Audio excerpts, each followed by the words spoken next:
Gracias, María Fernanda. Buena tarde a todos. Bienvenidos a este nuevo webinar. Como siempre, es un gusto para nosotros presentarles una nueva ponencia y tenerlos a todos como audiencia. Como mencionó María Fernanda, pues el día de hoy presentaremos el tema denominado las actuaciones del abogado defensor en los delitos tributarios y aduaneros. Y en este caso, pues abordaremos las estrategias y mejores prácticas para la defensa legal en casos relacionados con infracciones fiscales y aduaneras. En este desarrollaremos el marco legal vigente, técnicas de defensa, la importancia de la presentación de pruebas y cómo afrontar las investigaciones y procesos judiciales en esta área específica del derecho. Entonces, agradecemos al doctor Edwin Soto por aceptar nuestra invitación para el desarrollo del tema del día de hoy y también agradecemos a todos nuestros participantes por conectarse y por enriquecer los temas por medio de sus consultas, permitiendo siempre que esta comunidad de conocimiento gratuito sobre logística siga creciendo. Entonces, muchas gracias a todos y los dejo nuevamente con María Fernanda para dar inicio a la ponencia del día de hoy. Muchas gracias, licenciada Casalles. Como bien lo mencionaba, el día de hoy tenemos el gusto de contar con la presencia del doctor Edwin Soto, quien es licenciado en Ciencias Jurídicas y Sociales, abogado y notario por la Universidad de San Carlos de Guatemala, y quien se ha especializado a través de la obtención de maestrías, tales como Empleo, Relaciones Laborales y Diálogo Social en la Universidad de Castilla-La Mancha, en Ciencias Forenses por la Universidad de Valencia y en proceso de culminar su maestría en Derecho Bancario, Seguros y Mercados Financieros por la Universidad de San Carlos, universidad en la cual obtuvo su título como doctor en Ciencias Penales. A lo largo de su trayectoria profesional, ha fungido como asesor legal del despacho de Alcaldía Municipal de la Municipalidad de Fraijanes, como oficial técnico aduanero segundo, técnico de aduanas y como profesional de aduanas en la Intendencia de Aduanas de la Superintendencia de Administración Tributaria, SAT, institución en la cual tuvo la oportunidad de desempeñarse en la Unidad de Recursos y Resoluciones como coordinador del Centro de Confirmación de Tránsitos y asesor en la Unidad de Tratados y Convenios Internacionales de la Intendencia de Aduanas. Por otro lado, también ha sido voluntario activo de Plataforma de Desarrollo e Integración Social desde el año 2017, miembro de Comisión Municipal de Prevención a la Violencia Comupref del municipio de Fraijanes, presidente del Consejo Comunitario de Desarrollo Social Finca El Maguey, Fraijanes, y secretario del Tribunal Electoral del Colegio de Abogados y Notarios de Guatemala. Actualmente, el doctor Soto es abogado litigante en procesos laborales, tributarios y aduaneros y magistrado suplente de la Corte de Apelaciones del organismo judicial. Debido a su experiencia y trayectoria profesional, solicitamos el apoyo del doctor Edwin Soto para que pudiera compartirle sobre este tema, ante lo cual esperamos que al finalizar esta ponencia los participantes puedan conocer el marco legal vigente, técnicas de defensa, la importancia de la preparación de pruebas y cómo afrontar las investigaciones y procesos judiciales en esta área del derecho. Recuerden que al finalizar la exposición de nuestro invitado, abriremos un espacio de preguntas con el objetivo de enriquecer la actividad, las cuales podrán realizarse a través del chat del evento. Sin más que agregar, agradecemos a todos nuevamente por acompañarnos por tercer año consecutivo y formar parte de esta comunidad de conocimiento gratuito que continúa en crecimiento. Con ello, damos inicio a la exposición y le cedo la palabra al doctor Soto.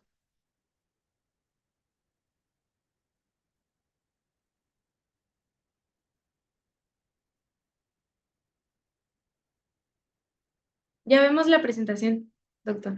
Todo bien. Ahí estamos. Muchas gracias, María Fernanda. Mucho gusto también para la licenciada Yasmín Casallas. Veo por ahí al licenciado Obed Marroquín. Gracias por la oportunidad que me dan de poder trasladar mis conocimientos a lo largo del ejercicio de mi profesión que se he ido forjando. Y es importante poder agradecer estos espacios que Transexpress brinda a los contribuyentes, a los ciudadanos, a los profesionales del derecho, profesionales de las ciencias afines y de otras materias que se ven involucrados en el ejercicio de la defensa fiscal, tanto desde el punto de vista aduanero como tributario, que es una especialidad que muy pocos eh, logran desarrollar, en virtud que, pues, como sabemos, el derecho es bastante amplio y eso nos da la oportunidad de poder enfocarnos en las diferentes ramas. que ocupa el derecho. El día de hoy, pues, me ha tocado hablarles sobre las actuaciones del abogado en los procesos tributarios aduaneros. Uno de los objetivos que tendrá el desarrollo de esta presentación, de este webinar, será precisamente dotar de herramientas que puedan ser útiles para llevar a cabo una defensa legal en materia tributaria y aduanera. Como lo expliqué, para mí es un honor poder disertar este tema, toda vez de que es un tema que me encanta. Desde el año 2006, cuando ingresé a laborar en la administración tributaria, despertó el interés por profundizar sobre el mismo, y prueba de ello es de que durante estos años sigo admirando los conocimientos y fortaleciendo los mismos. Iniciamos con el tema que vamos a desarrollar el día de hoy. En primer lugar, para poder llevar a cabo esas actuaciones, tenemos que conocer un poco sobre la definición del derecho procesal penal. Eso lo abordaremos como tema número 1. Luego hablaremos sobre el proceso penal, cuál es la naturaleza jurídica del proceso penal, las características, los elementos y algo muy fundamental, las garantías constitucionales que se originan como consecuencia del inicio de un proceso penal.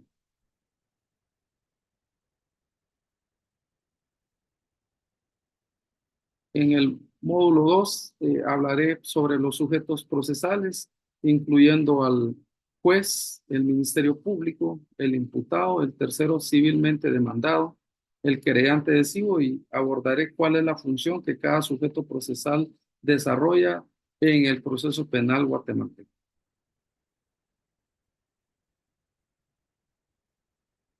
En el módulo 3 hablaré y desarrollaré sobre el tema de la acción penal y las formas de iniciar el proceso penal. Cómo es de que la acción penal toma esa acción para poder iniciar y poder proponer esos medios de defensa que le servirán a los contribuyentes que en algún momento han sido sujetos de inicio de una persecución penal. En el módulo 4 hablaré sobre las actuaciones del abogado defensor en los delitos tributarios aduaneros.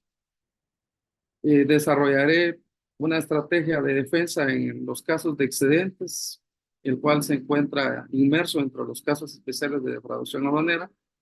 También desarrollaré un caso sobre el contrabando de maíz, que es una de las circunstancias que en Guatemala es común iniciar y ver ese tipo de procesos.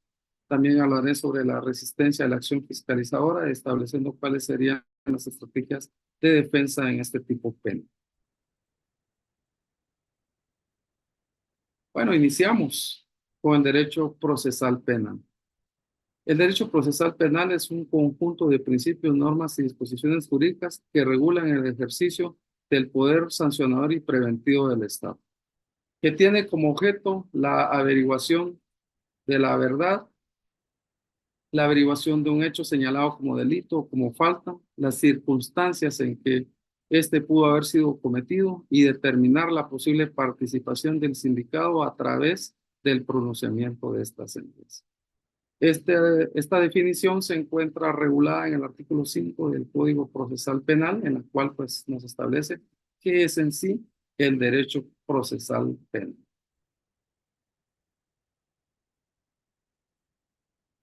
El proceso penal pues es un conjunto de normas y disposiciones jurídicas que regulan el ejercicio del poder sancionador y preventivo del Estado, estableciendo el concepto de delito como presupuesto de la acción estatal, así como la responsabilidad del sujeto activo y asociado a la infracción de la norma bajo la consecuencia de imponer una pena. Esta es una teoría finalista que lo que busca es asegurar que la persona que ha cometido un delito no vuelva a repetir la conducta señalada como tal. La naturaleza jurídica del proceso penal. El derecho penal es una rama del derecho público interno que tiende a proteger intereses individuales y colectivos. La tarea de penar o imponer una medida de seguridad es una función típicamente pública que solo corresponde al Estado como expresión de su poder interno, producto de su soberanía, además de la comisión de cualquier delito genera una relación directa entre el infractor y el Estado, que es el único ente titular del poder punitivo o sancionador.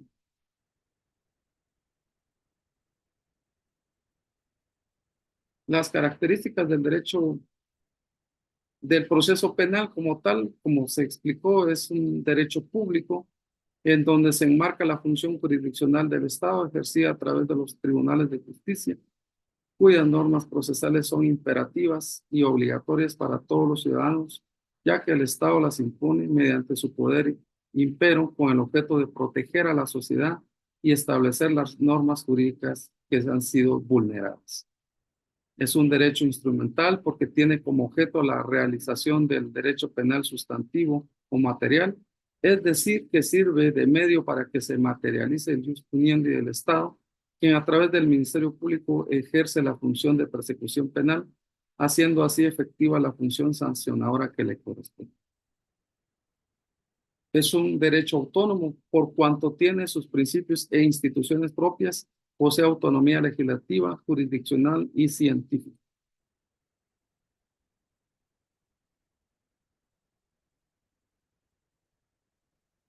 Los elementos del proceso penal pues, se encuentran implementados en el sistema acusatorio. La función de investigar y de acusar corresponde al Ministerio Público como una institución pública y autónoma creada constitucionalmente para ese efecto. El proceso penal se rige fundamentalmente por la oralidad, la publicidad, la inmediación y otros principios procesales. El proceso penal se encuentra caracterizado por elementos fundamentales del sistema acusatorio. Esto quiere decir de que el juez que tiene el control jurisdiccional está vedado en realizar investigación y realizar una función que exclusivamente le corresponde al Ministerio Público como ente encargado de la persecución penal. Hablamos de garantías constitucionales. Las garantías constitucionales, estas se encuentran reguladas en la Constitución Política de la República de Guatemala y dentro de ellas el derecho a una detención legal establecido en el artículo 6. El derecho a ser notificado sobre la causa de la detención establecida en el artículo 7. Los derechos del detenido establecido en el artículo 8, el derecho de defensa, los motivos para auto de prisión, la presunción de inocencia y publicidad del proceso, la irretroactividad de la ley y la prohibición de declaración contra sí y en contra de parientes reguladas en los artículos 16, del 12 al 16, donde pues, se desarrollan estas garantías constitucionales que nuestra Constitución ha establecido para poder garantizar que la persona no sea sometida a un juicio de forma injusta.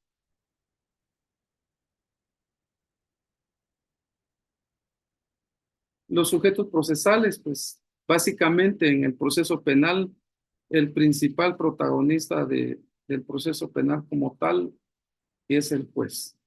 Es el juez que a través del órgano jurisdiccional es el juzgado o tribunal a quien le corresponde juzgar y promover la ejecución de lo juzgado de conformidad con lo que establece el artículo 203 de la Constitución Política de la República de Guatemala y el artículo 37 al 39 del Código Procesal Penal.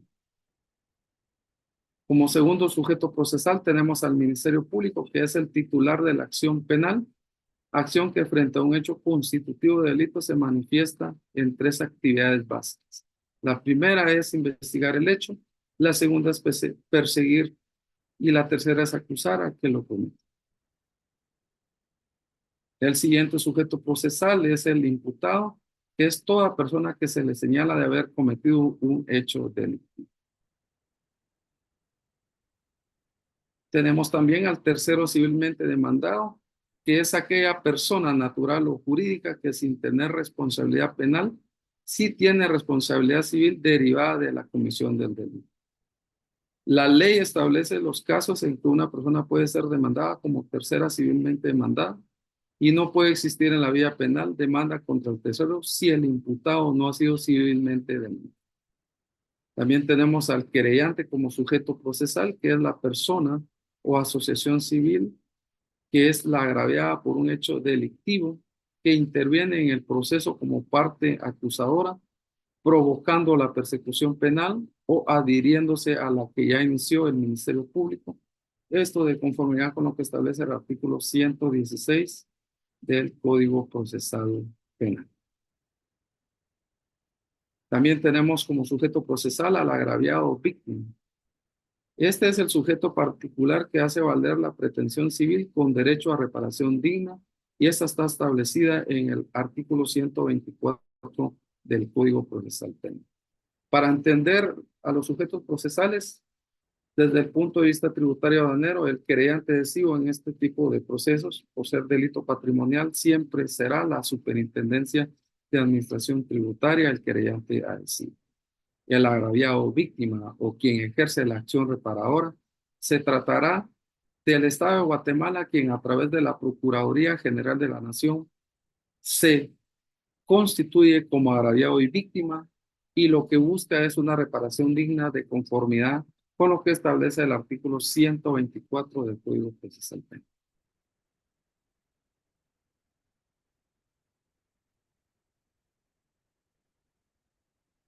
La acción penal es el poder de acudir ante los órganos jurisdiccionales pidiendo que se estime una pretensión punitiva. Por lo general, el ejercicio de la acción penal es el monopolio del Ministerio Público, con base al principio onus probandi, quien está obligado a probar los hechos por los cuales acusa. Como estamos hablando de derechos de delitos tributarios aduaneros, en este caso la acción es acción pública, es decir, independientemente de que se realice el pago de los impuestos que requiere la administración tributaria, esto no exime de la responsabilidad penal, y lo vamos a desarrollar más adelante explicando por qué motivos, una vez iniciada o presentada la denuncia o la querella, es imposible poder pretender que se deje de ejercitar esa acción penal.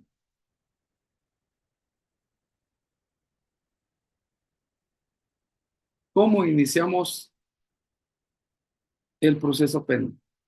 Primero tenemos que tener claro que el Código Procesal Penal establece las formas específicas en las cuales se inicia el proceso penal.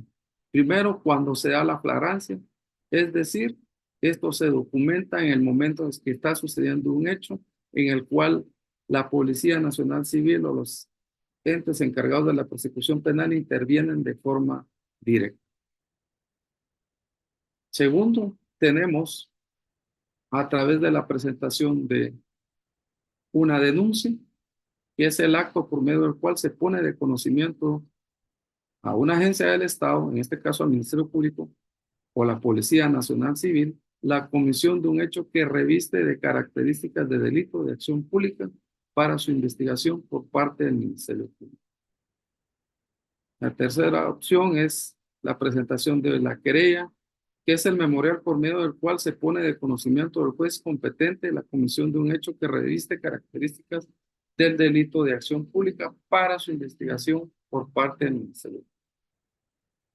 Regularmente en este tipo de procesos penales, tributarios, aduaneros, en este caso la Administración Tributaria presenta querellas penales en las cuales solicita el control jurisdiccional a efectos de que inicie la investigación el Ministerio Público y desarrolle las etapas correspondientes al proceso penal.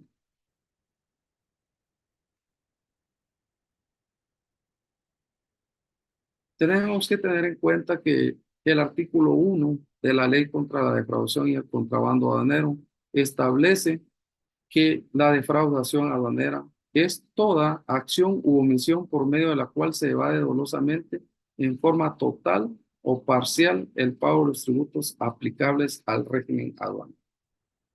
Este es el tipo penal mediante el cual la Superintendencia de Administración Tributaria va a pretender que el Ministerio Público inicie la investigación para poder acreditar si existió dolo u omisión para pretender evadir tributos.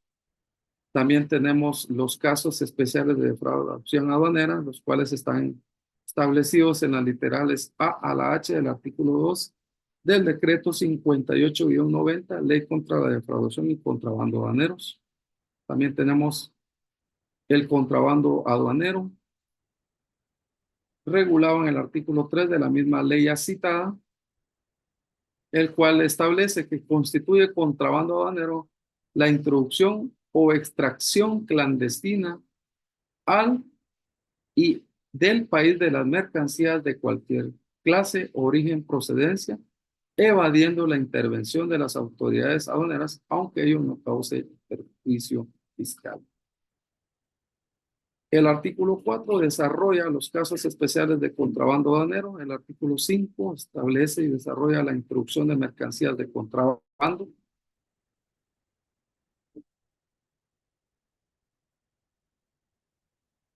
Y ahora tenemos en sí el desarrollo de los casos especiales de defraudación aduanera. ¿Qué tenemos que hacer como abogados defensores en este tipo de delitos? Uno de los principales obstáculos que tiene el abogado defensor para poder enfrentar y defender estos procesos penales es que muchas veces la Fiscalía de Delitos de Contrabando y Defraudación Aduanera, para poder tener acceso a la información que constituye la noticia criminal, lo primero que nos solicita es que nos constituyamos como abogados defensores. Pero antes de poder constituirnos como abogados defensores, cita a prestar declaración testimonial a la persona que ha denunciado la administración tributaria por la posible comisión de un delito tipificado como tal.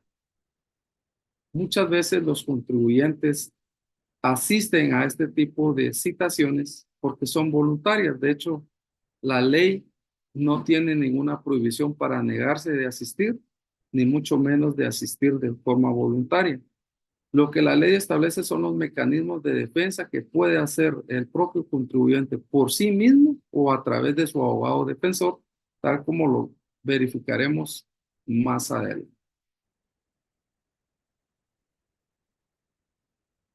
Si nosotros tenemos un caso específicamente relacionado con los casos especiales de defraudación aduanera, como es común hoy en día el tema de los excedentes, lo primero que tenemos que establecer es imponernos de las actuaciones.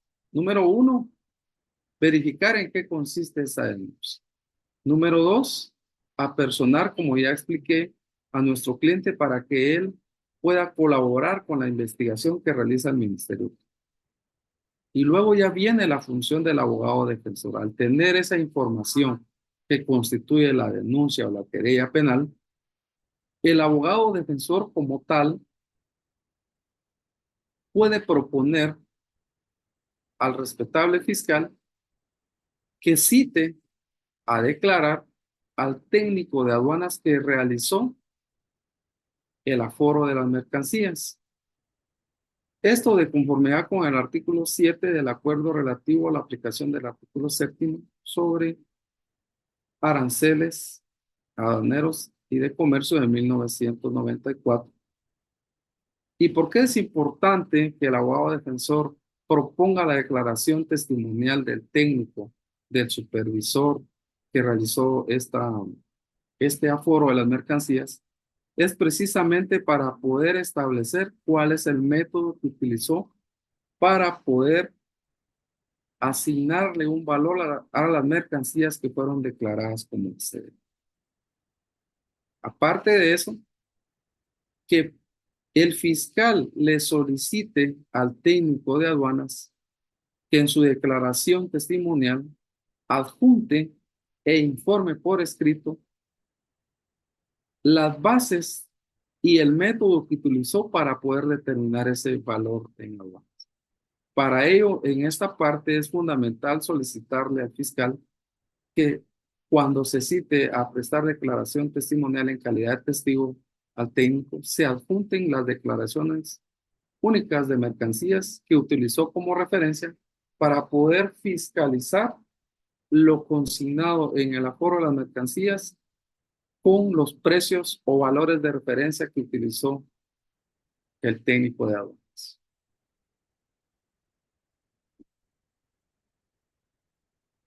También es fundamental poder solicitar que el fiscal requiera al administrador de la aduana o la unidad de recursos y resoluciones de la administración que remita certificación del expediente administrativo. Tenemos que tener en cuenta que en el caso de los excedentes de mercancías, si las mercancías por error fueron consignadas y hay forma de poder justificar el error, no necesariamente constituirá un delito, sino que constituirá una infracción tributaria de conformidad con los procedimientos para la verificación física y documental de las mercancías que la SAT tiene implementadas.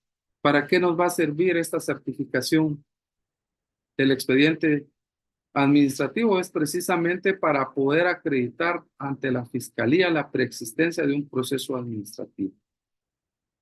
Por ejemplo, en aquellos casos en los cuales el contribuyente solicitó que se le realizara un cambio por garantía de productos, los proveedores en el extranjero envían esas sustituciones en el siguiente embarque, pero muchas veces olvidan comunicarle al contribuyente que están realizando ese cambio por garantía.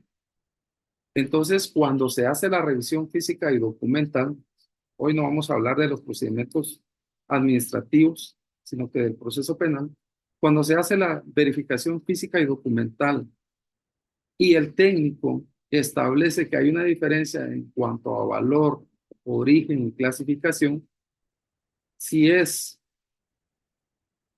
la diferencia es en cuanto a la cantidad de las mercancías declaradas, realiza el acta del inventario y lo comunica al administrador. En ese ínter que tiene el administrador de haber recibido el acta administrativa en la cual se documentó el excedente, el contribuyente puede justificar por qué vienen esos excedentes. Y esto lo puede hacer de conformidad con el artículo 42 de la Ley Nacional de Aduanas, el cual se relaciona con el artículo 6, con el segundo párrafo del artículo 6 de la Ley contra la Defraudación y Contrabando Aduaneros. Y esta certificación va a ser fundamental para que el abogado defensor pueda acreditar que al existir una preexistencia de un expediente administrativo, existe un obstáculo a la persecución penal denominada cuestión prejudicial que impide que el Ministerio Público siga realizando la investigación porque se encuentra aún pendiente de resolver una justificación de excedentes.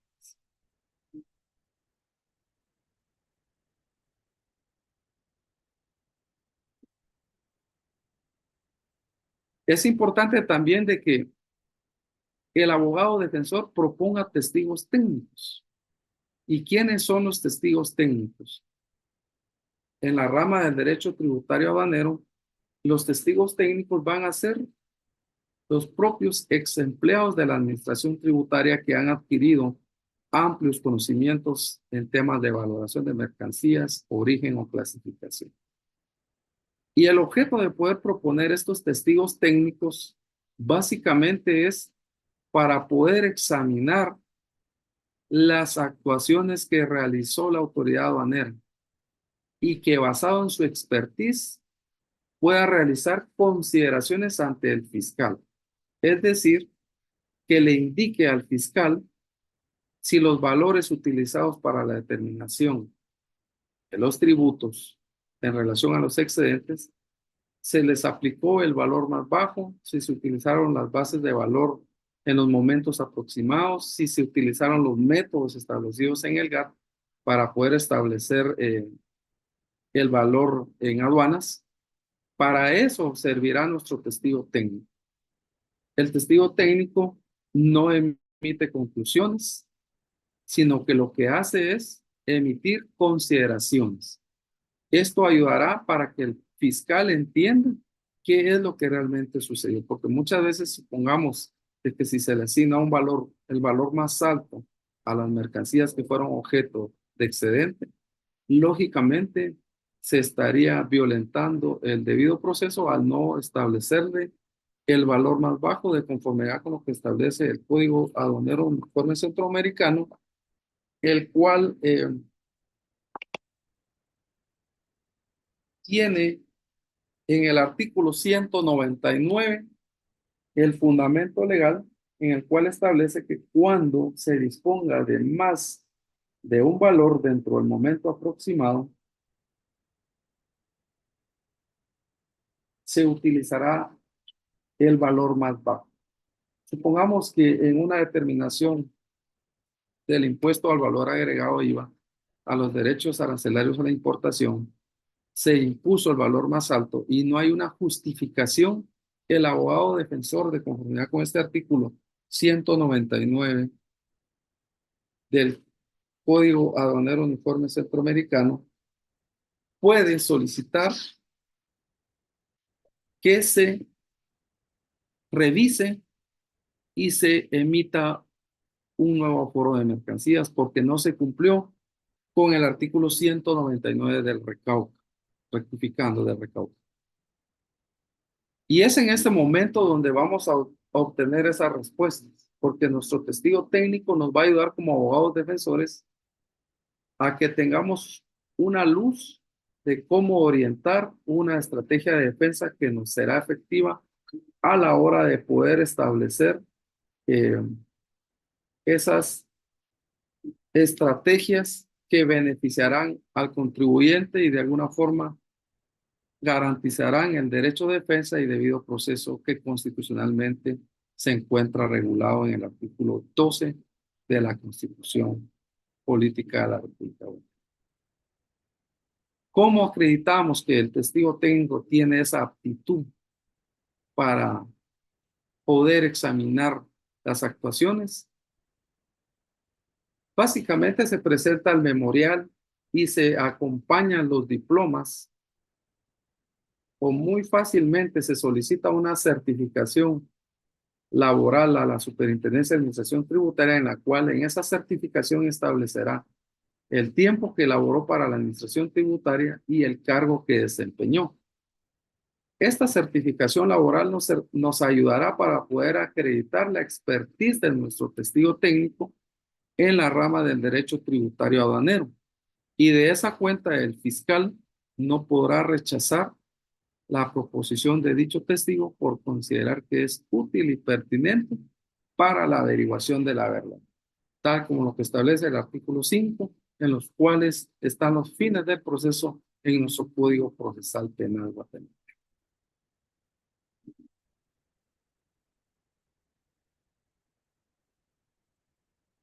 Es importante que cuando tengamos esos excedentes de mercancías, podamos revisar el procedimiento para la verificación inmediata de las mercancías, el cual se encuentra colgado en la página de la Superintendencia de Administración Tributaria, donde están todos los procedimientos, los que actualmente se encuentran vigentes y que están colgados como copias controladas y que son de uso público para cualquier abogado defensor o cualquier contribuyente que quiera imponerse de cómo es que la Administración Tributaria desarrolla sus procedimientos administrativos en materia aduanera.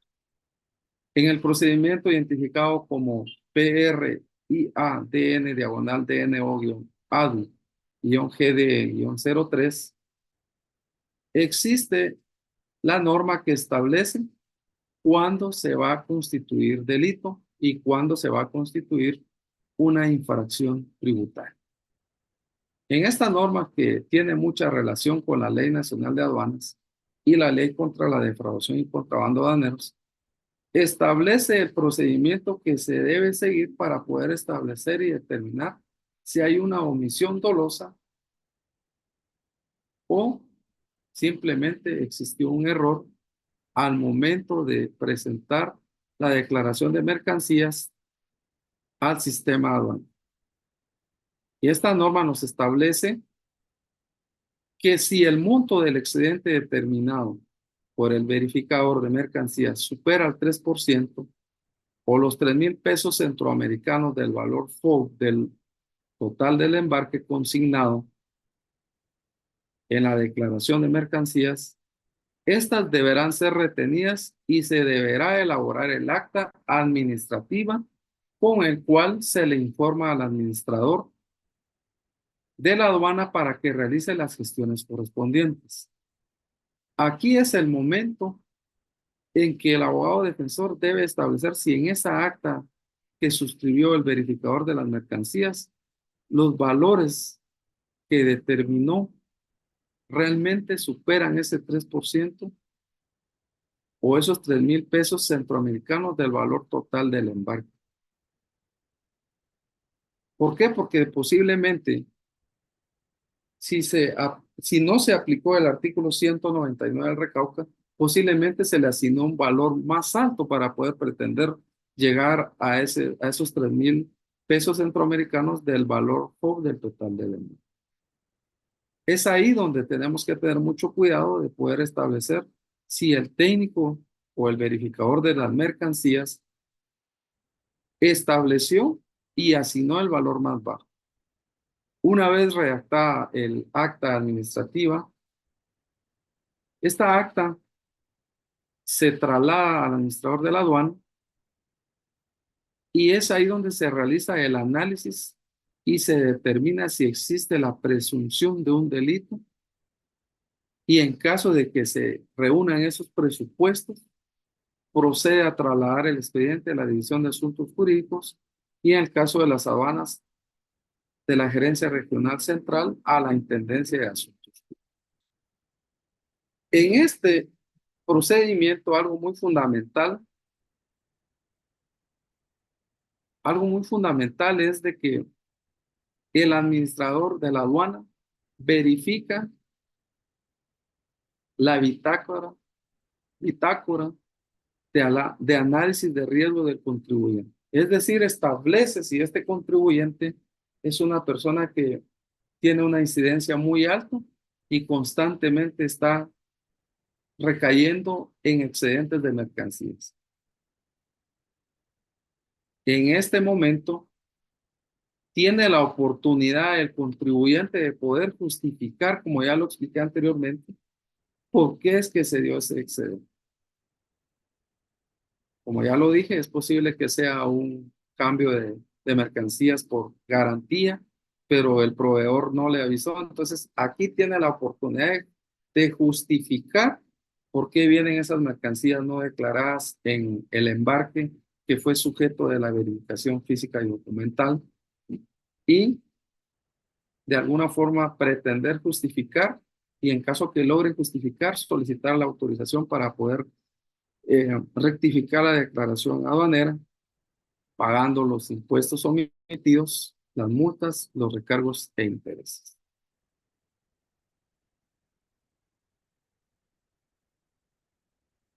Como ya lo expliqué anteriormente, hay delitos si se superan los 3,000 pesos centroamericanos o el 3% del valor FOB del total del embarque. Ahí, de forma directa, el administrador de la aduana, al recibir el acta administrativa, procede a presentar de forma directa la denuncia o a trasladar el expediente a la Intendencia de Asuntos Jurídicos como corresponde para que se pueda presentar la denuncia correspondiente. Hoy por hoy, quien denuncia la comisión de un hecho delictivo es directamente el revisor de las mercancías. Es el revisor, obviamente, auxiliado por los profesionales del derecho, que son los mandatarios judiciales, con representación de la Superintendencia de Administración Tributaria, quienes le auxilian en la presentación de la denuncia o la querella. Como ya lo expliqué anteriormente, para poder establecer si hay delito, debe de verificarse previamente si hubo una intención de evadir tributos o de infringir la legislación tributaria. Y eso, como ya lo dije, lo hace el administrador de la aduana verificando la bitácora de análisis de riesgo, el récord fiscal del importador y los documentos del proveedor donde conste el error. Aquí es donde, digamos, se da la justificación que he venido hablando, donde viene el proveedor en el extranjero y le dice al administrador de la aduana: señor administrador de la aduana, hacemos constar que por un error involuntario enviamos mercancías que constituyen una garantía en la cual estamos sustituyendo las mismas, pero únicamente para poder dejar constancia que estas mercancías fueron importadas en el embarque de fecha tal y tal, y por contener defectos en, en los mismos procedimos a sustituirlas con estos nuevos productos que constituyen la garantía de los mismos. Y ahí se explica, digamos, con estas cartas que vienen del extranjero, se explica en qué consistió el error, por qué consistió el error, por qué no se comunicó al contribuyente responsable y por qué él no sabía. Tenemos que tener en cuenta que para que exista intención de evadir tributos se debe de tener esa intención o ese ánimo de poder perjudicar al fisco en la recaudación de los tributos. Debe de existir ese dolo, esa intención de tener el conocimiento previo de que viene mercancía en excedente y de forma dolosa no se declara.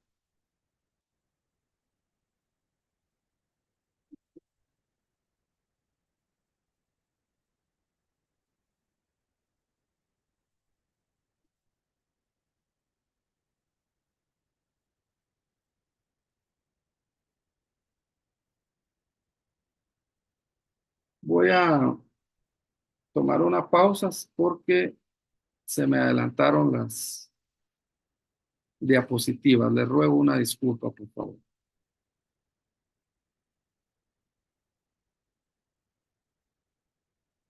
Aquí está.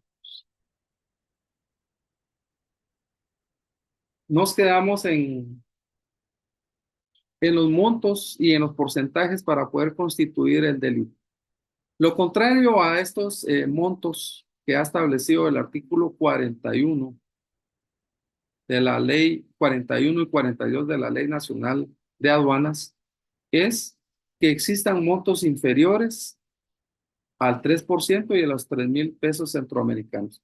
En ese caso, estamos hablando de que básicamente no estaríamos frente a la constitución de un delito, sino estaríamos frente a una infracción tributaria aduanera.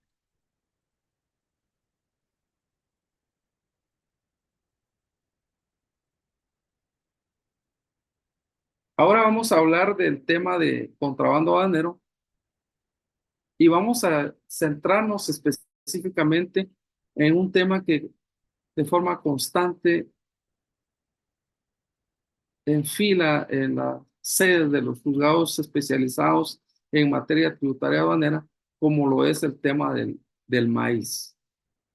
Cuando ingresa el maíz a territorio guatemalteco o se encuentra desplazándose dentro de las rutas habilitadas, muchas veces cuando no se acredita la propiedad de las mismas, el Ministerio Público tiene esa sospecha de creer que se encuentra frente al tipo penal de contrabando aduanero. Número uno, porque no se estableció cómo ingresó a territorio guatemalteco. Número dos, porque no se acreditó la compra en territorio guatemalteco. Y desde ahí es donde viene la sospecha para que el Ministerio Público, a través de las denuncias correspondientes que presenta la Administración Tributaria, establece la posibilidad de la comisión de un hecho delictivo de contrabando. ¿Qué tenemos que hacer nosotros los abogados defensores? Básicamente es suministrarle al Ministerio Público que la compra de ese maíz se realizó en territorio guatemalteco. Nuestro amado país es productor de maíz en varias zonas. De hecho, existen estudios en los cuales determinaron cuáles son las zonas de producción alta, mediana y baja de maíz en el territorio guatemalteco. Entonces, Guatemala como tal es productor de maíz y eso hace creer que el maíz ha sido producido en territorio guatemalteco, pero ¿cómo le podemos probar nosotros al fiscal que esa mercancía es guatemalteca?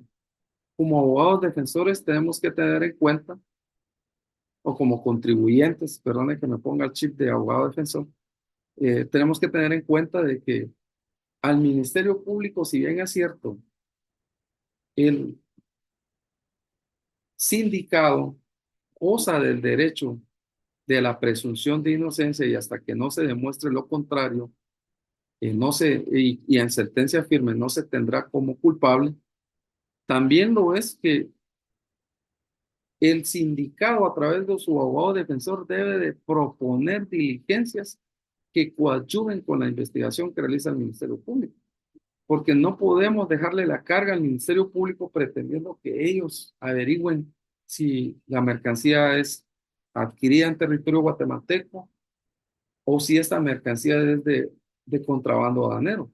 Nosotros le tenemos que suministrar esas informaciones. Para acreditar la compra, obviamente, si no existen facturas, hoy por hoy lo que realizan los comerciantes es presentar declaraciones juradas en las cuales bajo juramento declaran que el maíz lo adquirieron de la compra de cosechas en determinado departamento y que comenzaron a guardarlas y ya cuando juntaron X cantidad la trasladaron de un departamento a la ciudad de Guatemala. Como es una declaración jurada mediante la cual se hace constar la legítima propiedad de esas mercancías, el fiscal estará en la obligación de continuar con la investigación. No descartará que con el simple hecho de presentar una declaración jurada se tenga por acreditada la compra local de esa mercancía. Porque lamentablemente, para efectos tributarios, el documento que prueba la adquisición de un bien es la factura. Pero para el proceso penal, no importa si es factura, sino que se puede hacer constar a través de otros documentos, como lo son, ya lo expliqué, la declaración jurada, la proposición de testigos, ¿qué les digo? La presentación de una escritura pública de compraventa de cosechas, mediante la cual varias personas que se dedican a la siembra, cultivo y cosecha de maíz declaran que le venden a la persona que traslada esas mercancías. El Ministerio Público, digamos, cuando tiene estos casos de contrabando aduanero, que así les denomina, lo primero que hace es que envía al Ministerio de Agricultura, Ganadería y Alimentación para que realice análisis sobre los registros de inocuidad. Pero el problema que tiene el MAGA es que sus laboratorios hoy por hoy no son funcionales, sino que están utilizando laboratorios privados en los cuales ellos reciben la instrucción del fiscal, la trasladan a este laboratorio y el laboratorio responde al MAGA y el MAGA le responde al Ministerio Público, pero le dicen si este tipo de mercancías, específicamente el maíz, tiene algún tipo de cepa que pueda afectar su consumo.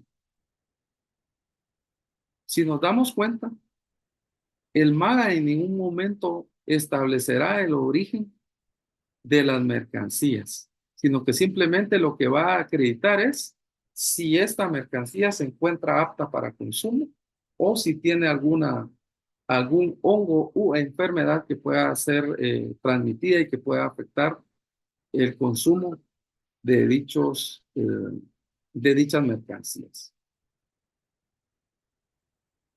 El abogado defensor también puede solicitarle al fiscal que solicite a la Superintendencia de Administración Tributaria si existe algún registro o reporte que el medio de transporte en el cual se encontraron las mercancías salió del territorio guatemalteco. Esto para poder establecer si fue a cargar, en el caso de México, si fue a cargar a ese país vecino y cruzó la frontera sin llevar a cabo el proceso de la declaración de mercancías para el pago de los impuestos tributarios y aduaneros que se encuentra afectados. Obviamente, como se trata de mercancías que se presume que fueron adquiridas en territorio guatemalteco, no va a existir ningún reporte y eso le va a servir al abogado defensor para que en las audiencias correspondientes pueda defender su tesis de que el maíz es 100% guatemalteco porque el MAGA no pudo acreditar el origen, sino más bien se enfocó en establecer si era apto para consumo humano y si contenía algún tipo de hongo que pudiera afectar al ser humano.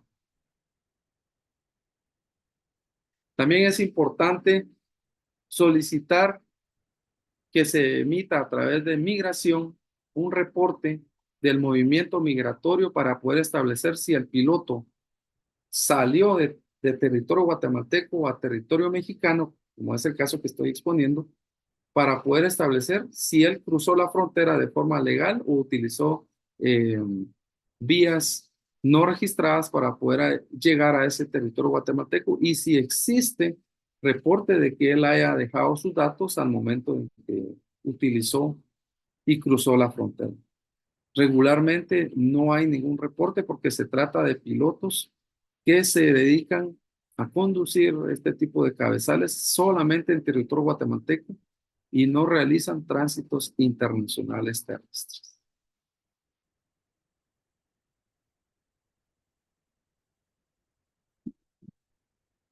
¿Qué pasa si no se logra acreditar que el maíz es de origen mexicano y que se cometió el delito de contrabando aduanero? El abogado defensor debe de tener en cuenta lo que nos regula el artículo 29 del reglamento de la Ley de Sanidad Vegetal y Animal, que se refiere específicamente a la inspección fitosanitaria, zoosanitaria, para poder verificar la sintomatología de plagas o enfermedades u organismos vivos. Si el abogado defensor, digamos, logra establecer que cuando se realizó el traslado de esas mercancías no se llevaron a cabo estas revisiones fitosanitarias, debe de procurar proponerle al fiscal que estamos no frente a un delito de contrabando aduanero, sino que estamos frente a un delito de contravención de medidas sanitarias de conformidad con lo que establece el artículo 305 del Código Penal. ¿Por qué? Porque en primer lugar, este tipo penal lo que regula es la infracción a las medidas impuestas por la ley. Y como ya lo expliqué en el artículo 95, perdón, en el artículo 29 de la Ley de Sanidad Vegetal, del reglamento de la Ley de Sanidad Vegetal y Animal, lo que aquí establece son los controles fitosanitarios. Y si se omitieron esos controles fitosanitarios, estamos hablando de que lo que hay acá es una infracción a esas medidas impuestas por la ley y que han sido adoptadas por la autoridad sanitaria para poder impedir la introducción o propagación de una epidemia, de una plaga vegetal o de una epizootia susceptible de afectar a los seres humanos y que está regulada en el artículo 305 del Código Penal. ¿Por qué me dirijo a las medidas sanitarias o la contravención de medidas sanitarias? Básicamente porque al maíz, por el hecho de estar guardado, lo que MAGA va a establecer es que contiene micotoxinas. Y las micotoxinas son compuestos tóxicos producidos de forma natural por algunos tipos de mohos, y los mohos son los productores de estas micotoxinas.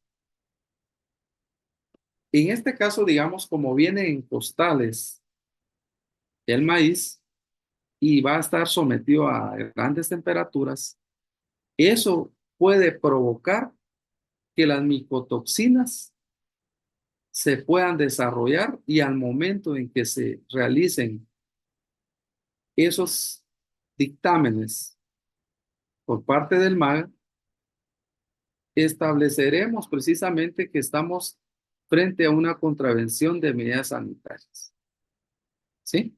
Entonces aquí nos aportamos del delito de contrabando aduanero y ya nos vamos a otro tipo penal que en este caso pues le va a favorecer a nuestro cliente, porque lamentablemente una de las consecuencias del delito de contrabando aduanero es que los vehículos utilizados para transportar mercancías, a menos que se pruebe lo contrario, entran en un proceso de extinción de dominio. Y eso establece la ley contra la defraudación y contrabando aduanero, de que se debe de probar que no se participó de forma dolosa en la comisión de un delito. Por ejemplo, en el caso de los transportistas, que,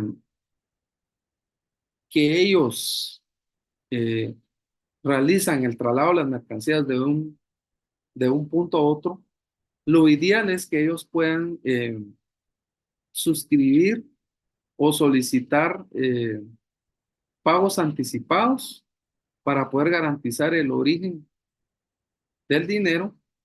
Es decir, por ejemplo, si se va a trasladar una mudanza de Tecuma hasta una once y va a cobrar determinada cantidad, que le solicite a esta persona que le realice una transferencia o que le realice un depósito en el cual pueda establecer quién es la persona que está enviando el dinero, porque de esa forma va a poder probar que él lo que hizo fue un flete de mercancías, porque su función únicamente fue llegar a un punto, cargar y trasladarse hacia otro punto. Pero si él tenía el conocimiento de que iba a ir a traer mercancías de contrabando, va a ser muy difícil que la devolución de ese vehículo o ese cabezal o ese medio de transporte se lo pueda devolver. En este caso, la Fiscalía de Extinción de Delitos. Dejo claro de que regularmente los juzgados especializados en materia tributaria y aduanera, ellos esperan que finalice la investigación en la Fiscalía de Extinción de Dominio para poder pronunciarse en cuanto a la devolución de esos equipos o medios de transporte.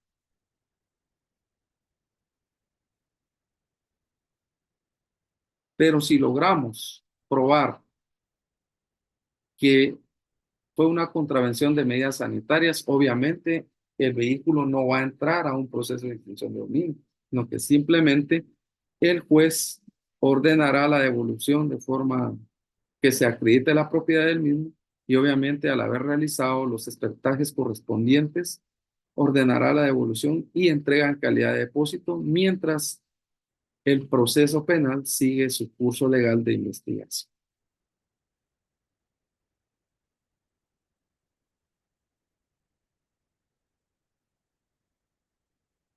¿Cómo nacen los derechos que puede ejercer un contribuyente en calidad de sindicado? El artículo 71 del Código Procesal Penal regula que los derechos que la Constitución y este código, refiriéndose al Código Procesal Penal, otorga al imputado los puede hacer valer por sí mismo o por medio de su abogado defensor, desde el primer acto del procedimiento dirigido en su contra hasta su finalización. Desde el primer momento en que el contribuyente en calidad de sindicado tiene conocimiento de la existencia de una denuncia, puede hacer valer sus derechos de conformidad con lo que establece el artículo 71 del Código Procesal Penal.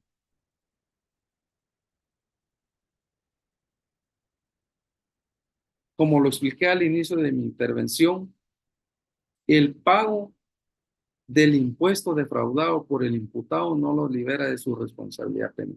Este es un problema que hemos visto en la práctica y en el ejercicio de la profesión como defensor, porque muchas veces consideramos de que el hecho de haber pagado los impuestos omitidos libera al contribuyente de poder ser sujeto de un proceso penal.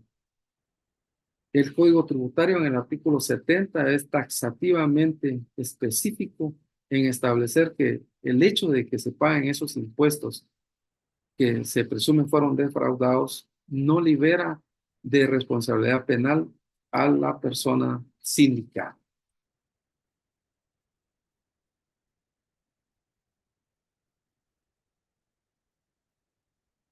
El abogado defensor también tiene que solicitar la desestimación cuando considere que los hechos que se encuentran descritos en la denuncia no son constitutivos de delito. Y no son constitutivos de delito porque ha realizado un análisis previo y ha podido determinar y acreditarle al fiscal a través de la proposición de medios de investigación que la denuncia o la querella no puede prosperar porque en el caso de que, como ya lo dije en mi intervención, se haya asignado un valor muy alto, los valores en la nueva revisión del aforo que se propuso reducen ese aforo, establecen que es una infracción tributaria, entonces el Ministerio Público ya no tiene la facultad o la legitimación de poder seguir investigando y de esa cuenta desestima la denuncia indicando que no puede proceder en virtud de que se encuentra frente a una infracción tributaria aduanera y no frente a la comisión de un hecho delictivo, como lo establece el artículo 1, 2 de la Ley contra la Defraudación y Contrabando aduanero. Esto lo hace el fiscal aplicando el artículo 310 del Código Procesal Penal y notifica, en este caso notifica al denunciante que será el querellante por adhesión a la Superintendencia de Administración Tributaria, quien tendrá un plazo de 10 días para poder oponerse a esta desestimación. Y esta desestimación se podrá oponer específicamente ante el juzgado tributario especializado en materia tributaria y aduanera, solicitando audiencia de oposición a la desestimación en la cual indique por qué considera el querellante por adhesión que no es posible desestimar la denuncia. Obviamente, la función del abogado defensor como tal es pretender que se desestime porque se trata de una infracción tributaria aduanera.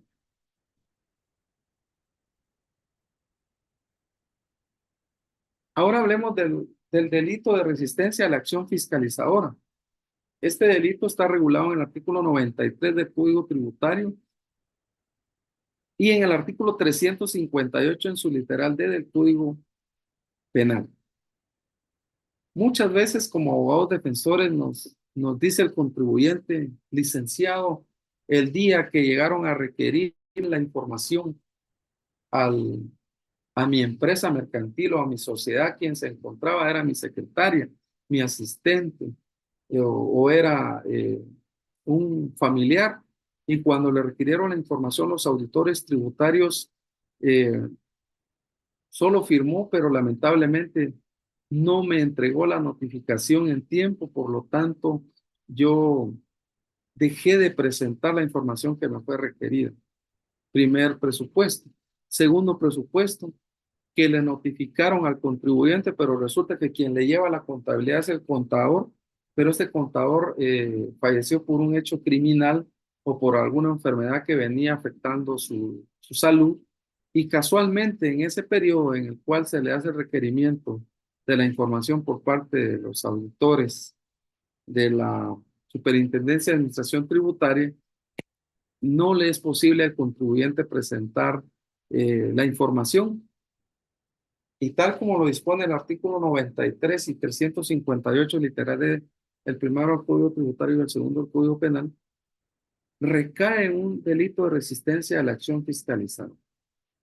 Para ello, la administración tributaria desde el primer momento que hace el requerimiento establece que incumplió con presentar esa información y por lo tanto, al presentarla de forma extemporánea ya se tuvo por consumado el tipo penal ya referido. ¿Qué tenemos que hacer nosotros los abogados defensores? Primero, tenemos que tener en cuenta que el delito de la resistencia a la acción fiscalizadora pues está penado con una multa, y aparte de estar penado con esa multa, no lo exime porque estamos hablando de dos penas principales. La primera, la pena de multa, y la segunda, la pena principal, que es en este caso la pena de prisión, que se puede conmutar o se puede buscar una salida alterna a través de una suspensión condicional de la persecución penal. Pero como hay un problema, lo que tenemos que tener claro es qué solución podemos darle a nuestro contribuyente, a nuestro cliente que ha llegado a nuestro despacho jurídico a pedirnos que lo asesoremos y que de alguna forma él diluya ese mal momento en el cual se vio involucrado por una omisión en la cual no hay ningún tipo de dolo de pretender omitir la presentación de la información que le pide la SAT. En este caso, la salida se encuentra en el artículo 112, literal A del Código Tributario, en la cual establece que en aquellos casos en los cuales se haya destruido, se haya perdido, deteriorado, extraviado los registros contables, el contribuyente tendrá ese derecho de poder rehacerlos. Pero en el delito de resistencia a la acción fiscalizadora, regularmente cuando se presenta la información de forma extemporánea, ya no la recibe.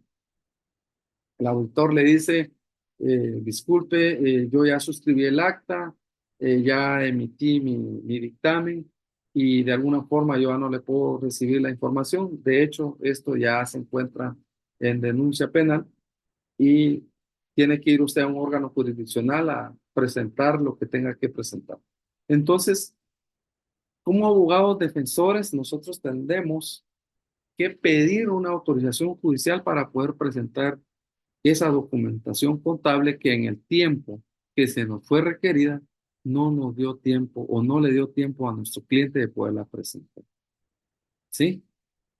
Y eso lo hacemos con el objetivo de que se pueda revisar el informe de la auditoría que ha realizado la Administración Tributaria y con eso poder darle la oportunidad de poder presentar esa documentación contable que acredite en sí los gastos que ha realizado, así como los ingresos que ha obtenido en el ejercicio fiscal que se le está fiscalizando.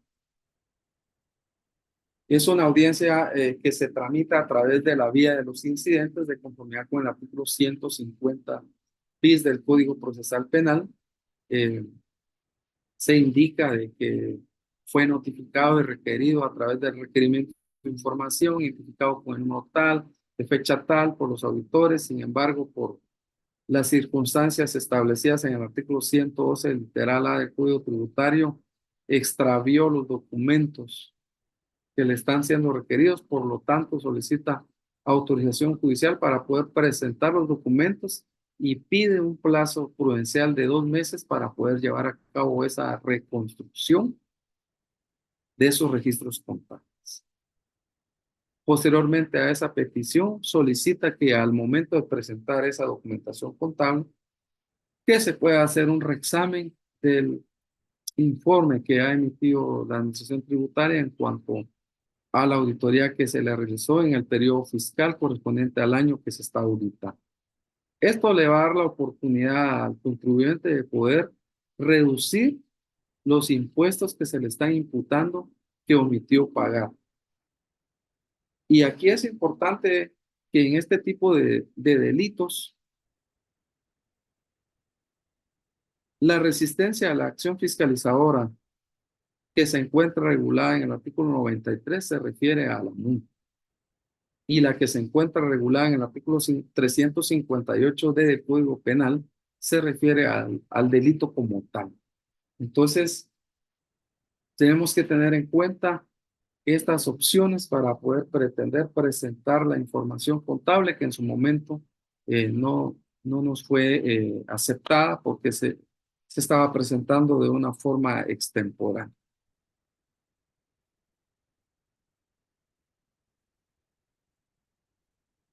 Y comúnmente hemos visto, ¿verdad?, que la administración tributaria también en los delitos tributarios y aduaneros solicita las medidas cautelares de embargo, en las cuales, por ejemplo, embarga las cuentas de depósitos monetarios, de ahorro, plazo fijo, eh, también embarga las importaciones y exportaciones y solicita el arraigo de los representantes legales. El artículo 170 del Código Tributario nos da la salida para poder buscar, reducir o sustituir por otros bienes que garanticen totalmente el cumplimiento de esas obligaciones tributarias, así como el pago de los intereses y costas que reclama el Estado a través de la administración tributaria. Estas medidas precautorias la administración tributaria las pide aun cuando la persona no se encuentra ligada a proceso. Esto quiere decir desde que del momento en que hay una denuncia, una querella penal y la administración tributaria busca garantizarse el pago de esos impuestos omitidos, acude ante el órgano jurisdiccional a solicitar que se decreten estas medidas precautorias para poder garantizar el pago de los tributos, los intereses y las costas procesales. Pero ¿qué tenemos que hacer nosotros como abogados defensores? Nuestro cliente, por ejemplo, en el caso de que tenga embargadas las cuentas de ahorro, plazo fijo, las cuentas monetarias, y el giro comercial es de que tiene determinados empleados, lo primero que va a hacer es que lo va a constreñir a que no pueda cumplir con esas obligaciones. Desde el momento en que se hace esa limitación a poder disponer de poder cumplir con sus obligaciones, va a tener una serie de problemas legales en los cuales no solamente se va a ver afectado su patrimonio, sino que el patrimonio de las personas que dependen de dicha empresa. Y por ello, nosotros como abogados defensores tenemos que tener en cuenta de que si el artículo 170 nos da esa facultad de poder reducir o poder sustituir, tenemos que buscar una alternativa que permita liberar esas medidas precautorias que ya fueron decretadas por un órgano jurisdiccional. Supongamos que X sociedad anónima o empresa mercantil tenga una prohibición para poder importar o exportar mercancías al territorio guatemalteco y su giro comercial es la importación o exportación de determinados productos que le generan recursos, básicamente se estaría atentando contra el derecho a la libertad de industria y comercio en Guatemala. Pero entonces, ¿cómo la administración tributaria pretende que se cumpla una obligación si le está bloqueando la posibilidad de poder llevar a cabo esas importaciones o exportaciones? No lo va a poder hacer porque lamentablemente las medidas de embargo, cuando sucede que lo pide la administración tributaria no se le solicita que preste una contragarantía. La contragarantía está regulada en el Código Procesal Civil en su artículo 531 y 532, pero eso se refiere a terceros o a personas civiles. Pero como aquí estamos hablando de tributos, en el artículo que estoy leyendo, básicamente a la SAT no se le requiere que preste una contragarantía sobre estas medidas precautorias que ha solicitado. Ahorita les voy a explicar cómo reducirlas o cómo sustituirlas.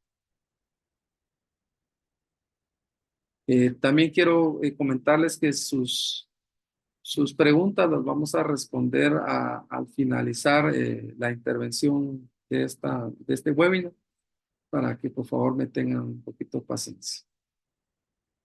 Bueno, ¿cómo reducir o cómo sustituir esas garantías a través de las medidas de embargo?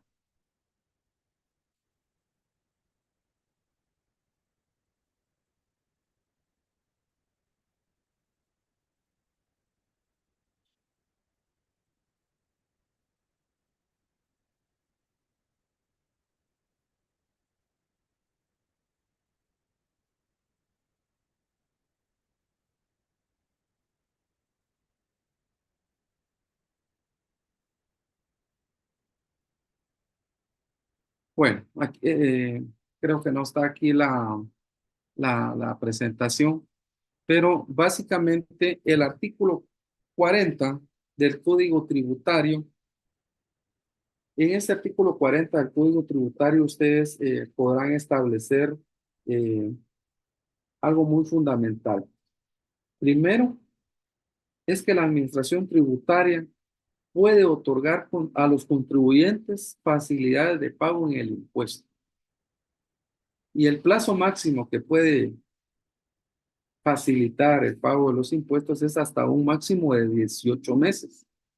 Pero en este artículo 40 del Código Tributario se establece de que cuando se trate de procesos penales, para poder llevar a cabo un convenio de pago, se necesita una autorización judicial en el cual se autorice a la administración tributaria a poder suscribir eh, dicho convenio. Entonces, antes de pedir la solicitud de aprobación del convenio, de acuerdo al artículo 150 bis del Código Procesal Penal, se plantea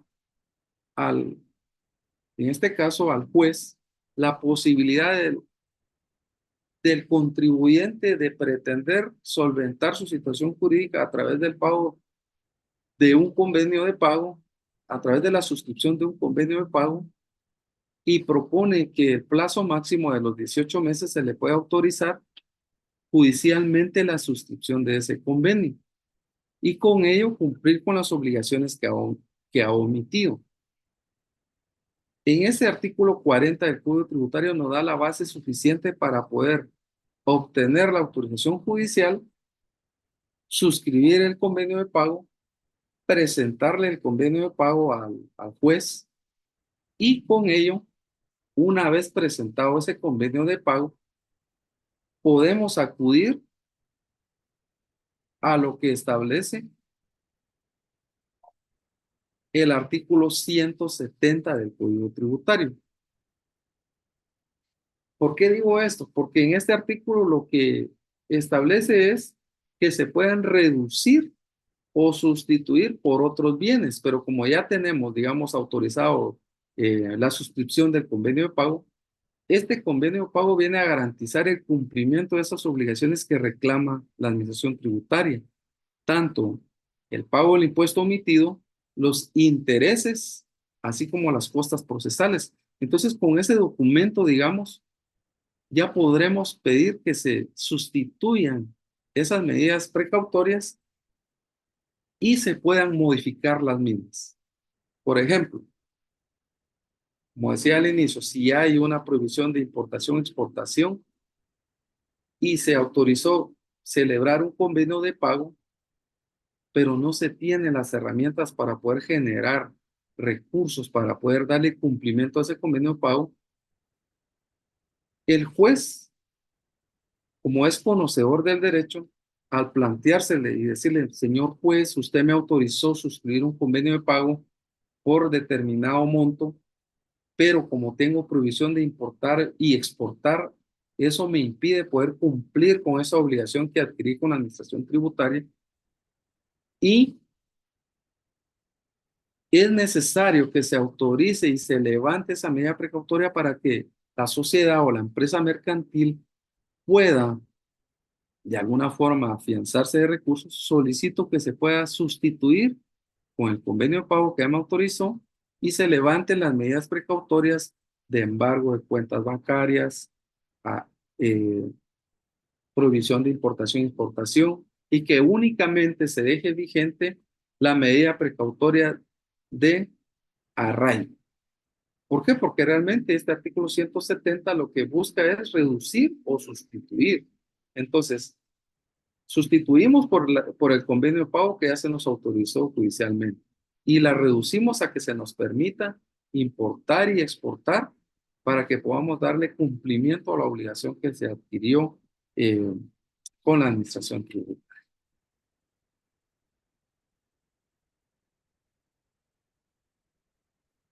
Las medidas desjudicializadoras, pues estas medidas desjudicializadoras están reguladas en el artículo 27 del Código Procesal Penal.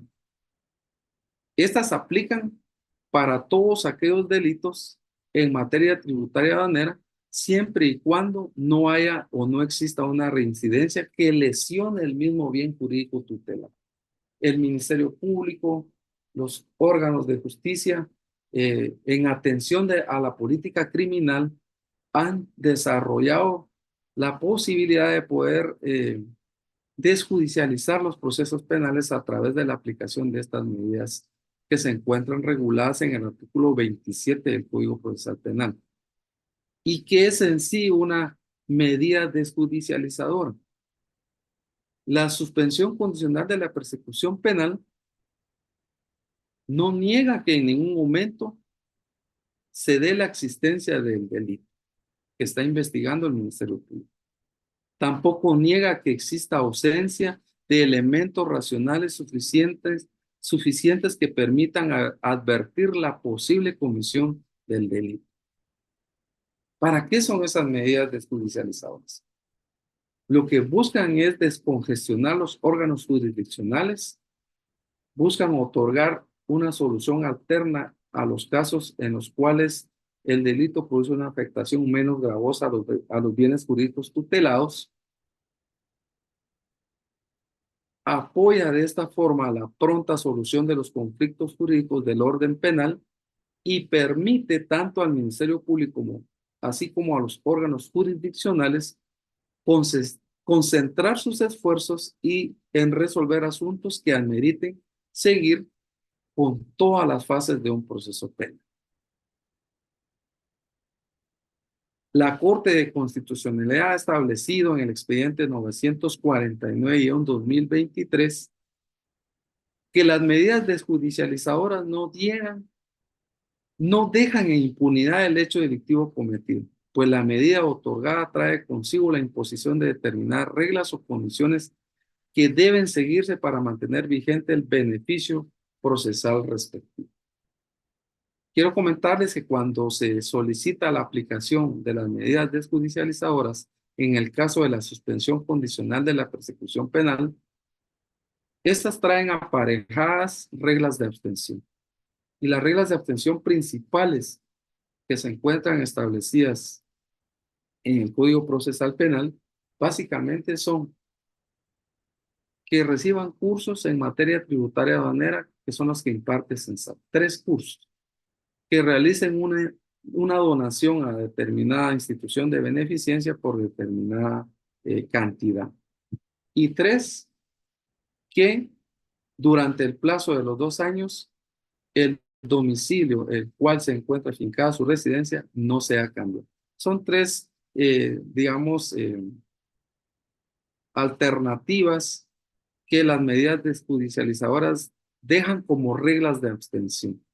Estas reglas de abstención no son, digamos, no se extralimitan, sino que lo que buscan, como ya se explicó, es reducir esa mora judicial y buscar una salida alterna al proceso penal que permita continuar con el desarrollo de las actividades de las personas que se encuentran sometidas a estos procesos penales.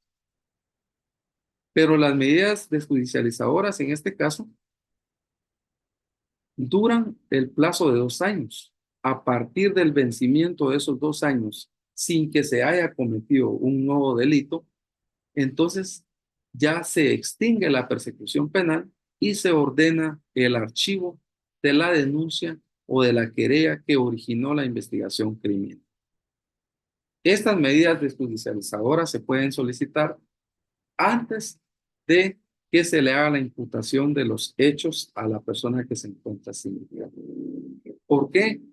Porque no necesariamente tiene que estar ligado al proceso penal una persona, sino que antes de llevar a cabo esta audiencia, el abogado defensor puede solicitarle al fiscal, obviamente acreditando que ha pagado los impuestos omitidos, las multas, recargos e intereses, que es el deseo de solventar la situación jurídica de su cliente a través de esta alternativa que nos brinda el proceso penal. Es decir, que Y el abogado defensor debe presentar un oficio a la Fiscalía de Ejecución en la cual acredite que la persona no ha sido beneficiada con suspensión condicional de la persecución penal, con criterio de oportunidad, con la suspensión, con un procedimiento abreviado, ni que ha sido condenado por un delito doloso que afecte el mismo bien jurídico tutelado, como es en este caso el patrimonio. Debe de presentar los antecedentes penales y policíacos y la solvencia fiscal correspondiente, en la cual pues la administración tributaria va a constar que no tiene ningún proceso pendiente con dicha institución.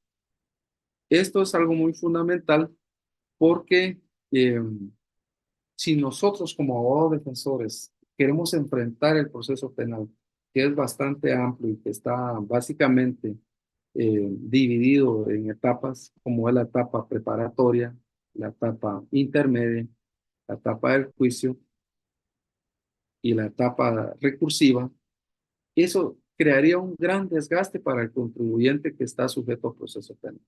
Es realmente los recursos que puede invertir en enfrentar ese proceso penal los puede reducir a través de estas salidas alternas que pues el artículo 27 del Código Procesal Penal ha dejado legislado para poder ser utilizadas antes de que se dicte que se cite a primera aclaración y que se dicte el auto de procesamiento.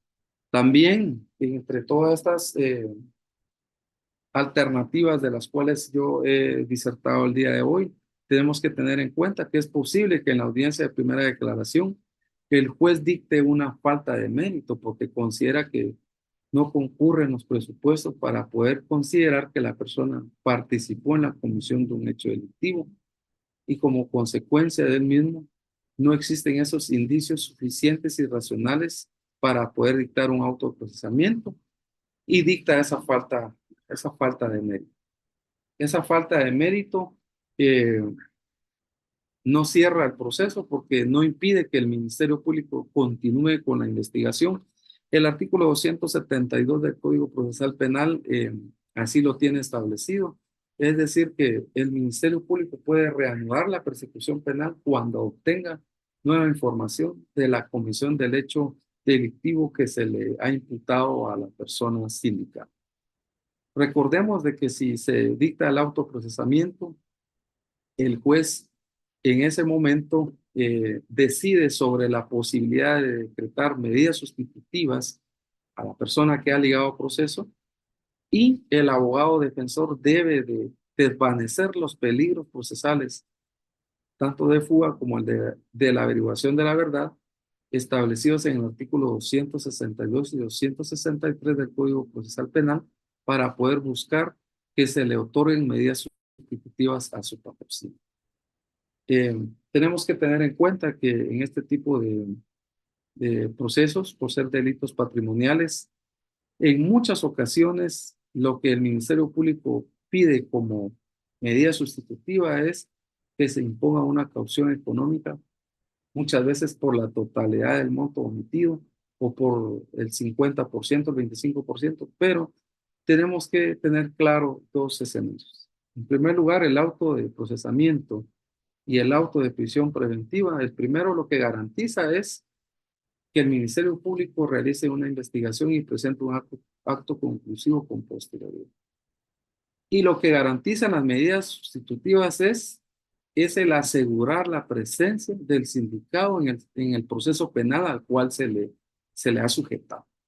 En ningún momento el proceso penal viene a ser un procedimiento, digamos, coercitivo para pretender cobrar tributos, sino que lo que busca el proceso penal es establecer si hubo una participación dolosa en la comisión de derecho delictivo que se le está imputando en este caso, a la persona sindicada.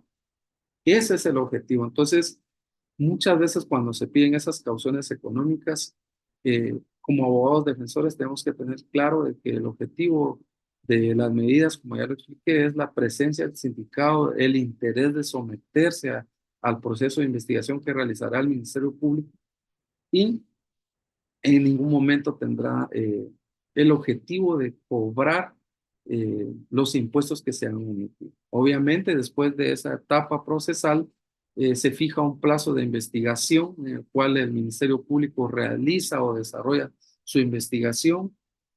En el caso de que tengamos medidas sustitutivas, la ley establece que no podrá durar más de 6 meses. En el caso de que exista una prisión preventiva, no podrá durar mayor a 3 meses. Y posterior al vencimiento de esos plazos, a menos que se haya solicitado ampliación del plazo de la investigación, el juez en la etapa intermedia podrá establecer si es procedente la solicitud que ha formulado el Ministerio Público, en el cual pide la apertura a juicio y que se señale la audiencia para comparecer a juicio oral y público, o bien el juez de garantías constitucionales en esta etapa intermedia establece que la investigación que realizó el Ministerio Público prudente es decretar la clausura provisional o el sobreseimiento a favor de la persona civil. Obviamente estas etapas del proceso penal no son abordadas en su aspecto amplio en este momento, porque para hablar de las etapas del proceso penal tendríamos que tener otro webinar que nos permita poder establecer cuáles son las etapas del proceso penal, cuáles son sus vicisitudes y qué sucede en cada etapa como tal. Por ejemplo, en la etapa recursiva que hablaba, qué es el debate, cómo inicia el debate. Hay aspectos en los cuales tendríamos que tener otro espacio como tal, ¿verdad? Entonces, yo me quedo acá. Les agradezco mucho. Mi nombre es Elvin Soto. Estoy para servirles y no sé si nuestra anfitriona va a revisar las preguntas o las reviso yo para que por favor me lo indique, por favor.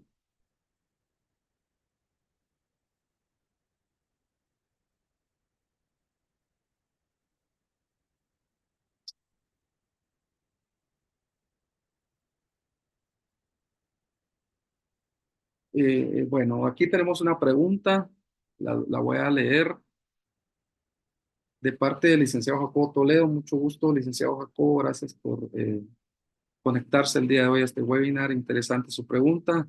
Nos dice el licenciado Jacobo Toledo, en los excedentes de mercancías retuvieron un medio de transporte y se quedó en la aduana. Solo permitieron trasiego de lo correctamente declarado. ¿Es legal esto? Efectivamente, en el caso, digamos, del artículo 41 y 42 de la Ley Nacional de Aduanas, permite esta alternativa de poder permitir la liberación de las mercancías que se declararon. Y en el caso de las mercancías que no fueron declaradas, definitivamente las van a dejar consignadas en el medio de transporte, porque posteriormente a ello el Ministerio Público realiza sus diligencias de investigación, solicita lo que es la diligencia de allanamiento, inspección, registro y secuestro de la evidencia y ya lo traslada al almacén fiscal, o en el caso de ser una aduana terrestre, lo deja en el caso de Puerto Quetzal, pues se quedaría en APM Terminals, en TSQ, dependiendo en dónde ha sido este excedente de mercancía. Sí es legal, sí se permite. Lo que explicaba yo hace un momento es de que en este caso lo que tiene que hacer el contribuyente es justificar por qué vienen esas mercancías en excedente, y lo tiene que hacer para poder evitar que le presenten una denuncia o una querella penal por el delito de casos especiales de defraudación aduanera,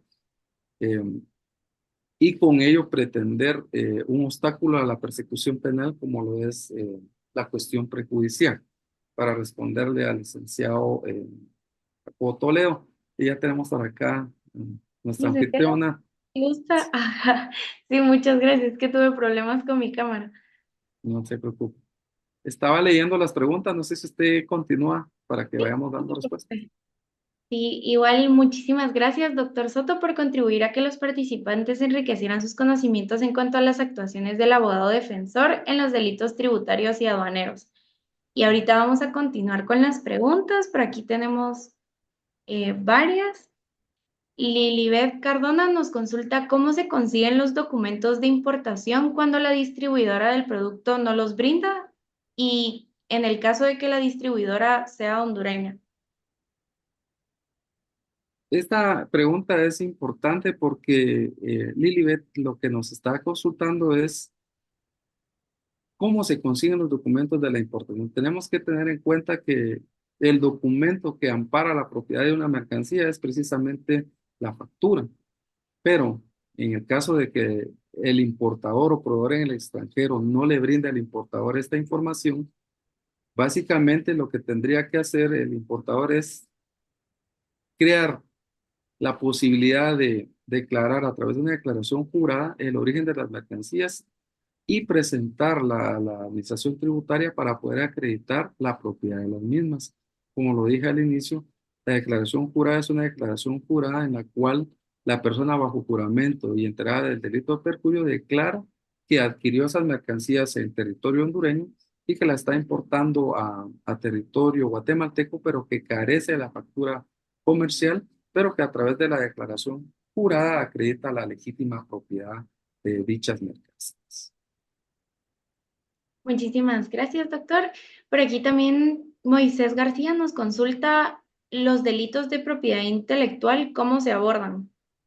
Excelente pregunta, es un tema bastante amplio. Quiero comentarle que las medidas en frontera se encuentran establecidas en el Cauca y Recauca y es la autoridad aduanera que al momento en que tiene conocimiento de la importación de las mercancías en territorio guatemalteco y se establece la presunta violación a los derechos de propiedad intelectual o los derechos de autor, las medidas en frontera son de oficio. Es decir, lo que buscan es evitar que la piratería ingrese al territorio guatemalteco y con ello restablecer los derechos que se encuentran violentados. En el caso de la propiedad intelectual, básicamente es DIPA la que realiza los informes y comunica a los diferentes representantes legales de las marcas para que se pronuncien, porque muchas veces nosotros, digamos, tenemos retenidas las mercancías en las diferentes rampas, pero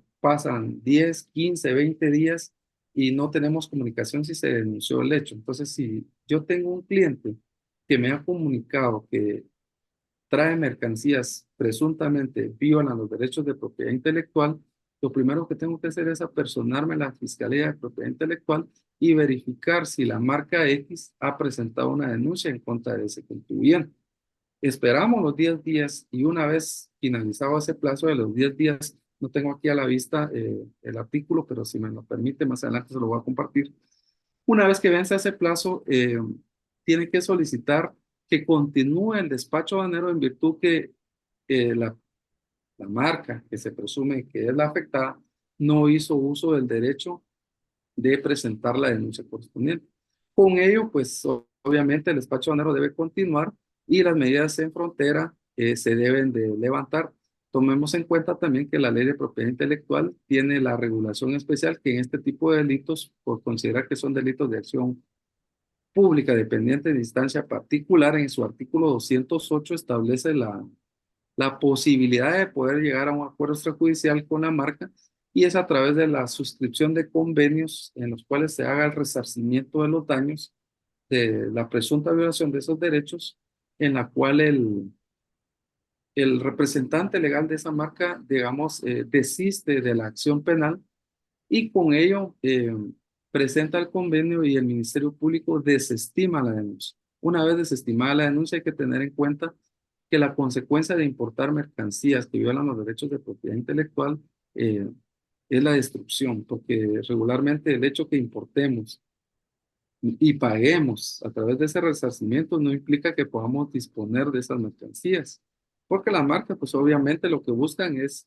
crear medidas de protección para la marca que representan. Entonces no les conviene llegar a acuerdos y bueno, llévese su mercancía, no hay ningún problema. Ahora, sino que ellos dicen, yo llevo un acuerdo, tú me pagas, pero yo quiero esa mercancía, yo la voy a destruir en determinado lugar donde pues utilicen esos procedimientos para la destrucción de las mercancías. Eso es el abordaje para el tema de propiedad intelectual.